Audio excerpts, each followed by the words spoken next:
দেশ স্বাধীন হওয়ার পেছনে উদ্দেশ্য কী ছিল? পাকিস্তান আমাদের উপরে জুলুম করত, পাকিস্তান উপরে আমাদের উপরে নির্মম করত, পাকিস্তানের উপরে আমরা কথা বলতে পারতাম না।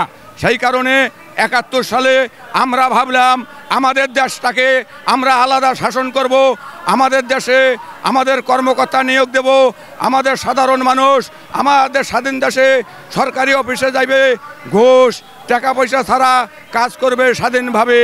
৭১ সালে এই কারণে পাকিস্তানের সাথে শুরু হলো যুদ্ধ।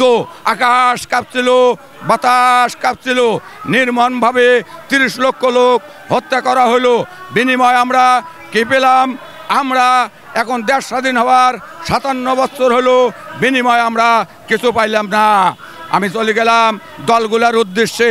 ৭১ সালের পর থেকে আওয়ামী লীগ দেশ চালাইছে, আমরা দেখছি জাতীয় পার্টি দেশ চালাইছে, আমরা দেখছি বিএনপি দেশ চালাইছে, আমরা দেখছি কোনো দল সাধারণ মানুষকে নিরাপত্তা দিতে পারে নাই।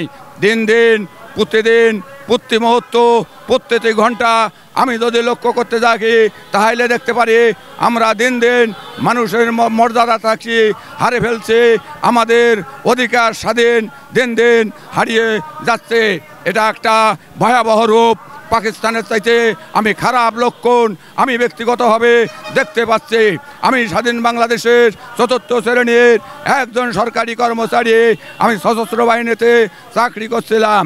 শেখ হাসিনা সরকার থাকাকালীন অবস্থায় আমাকে আমার স্বাধীন দেশে আমাদের সরকারি অফিস থেকে আমাকে গোপনে বের করে দেওয়া হলো।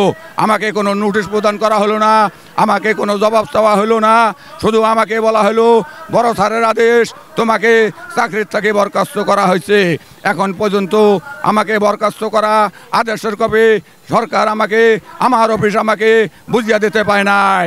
আমি একটু আমার দুঃখী মানুষের সন্তান, আপনাদের স্বাধীন বাংলাদেশের নাগরিক। আমি ২৬টা বছর ২৬টা বছর এই স্বাধীন বাংলাদেশে সরকারি অফিসে শ্রম দিচ্ছি।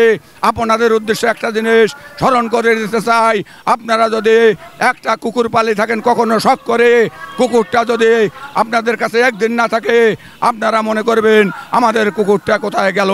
আমি যে স্বাধীন বাংলাদেশের একজন মানুষ, সরকারি চাকরি করলাম ২৬ বছর, আমার অফিস আমাকে কুকুরের মর্যাদাটুকু দেওয়া হলো না।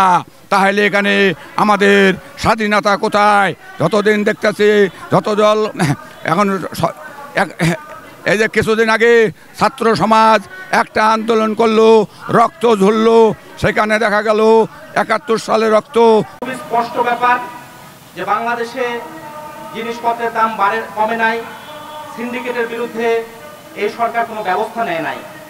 বরং আমরা দেখলাম একদিকে ব্যাংকগুলো তাদের দেউলিয়াত্তা থেকে যেন রক্ষা পায়, তার জন্য ব্যাংকের জন্য টাকা ছাড় বৃদ্ধি করার ঘটনা ঘটেছে। এখানে আপনারা দেখেছেন যে সংস্কার কমিশন যে প্রস্তাবনা করেছে সেখানেও তারা বলেছে যে মুক্তবাজার অর্থনীতি সে অনুযায়ী আমাদের দেশ পরিচালিত হবে।